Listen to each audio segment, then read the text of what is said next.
Let me tell you a story about a farmer who owned a large farm nestled in a valley.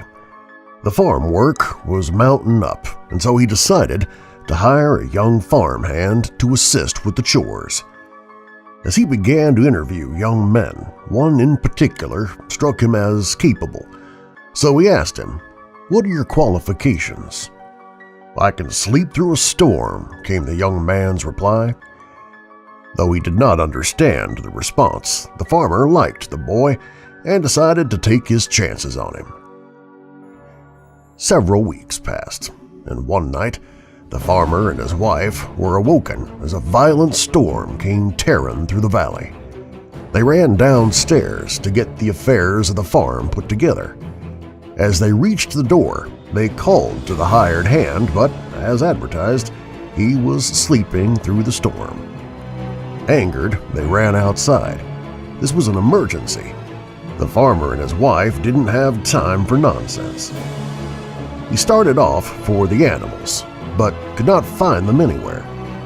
Finally, in desperation, he opened the barn and, to his astonishment, found all the animals bedded for the evening with plenty of feed and locked down tight.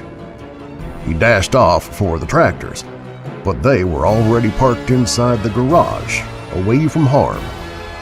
He ran to gather the tools. However, they had already been collected, organized, and stowed safe inside the shed. Even the hay and wheat had been baled and protected from the elements. As he made his laps around the property, he noticed every door had been shut and every shutter had been closed. His mad dash slowed to a walk, and then he paused mid-step, turned to his wife and said, "Now I understand what that young man meant when he said, 'I can sleep through a storm.'" Because the affairs of the farm had been arranged while the skies were clear, there was no need for emergency response in the midst of the storm. Each of us has figurative storms in our life looming on the horizon.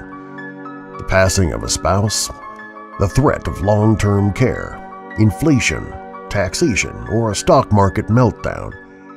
Due to the current political and economic climate, many of us are worried about the future. Let us help you begin putting your financial, tax, and estate affairs in order so that you too can sleep through these storms.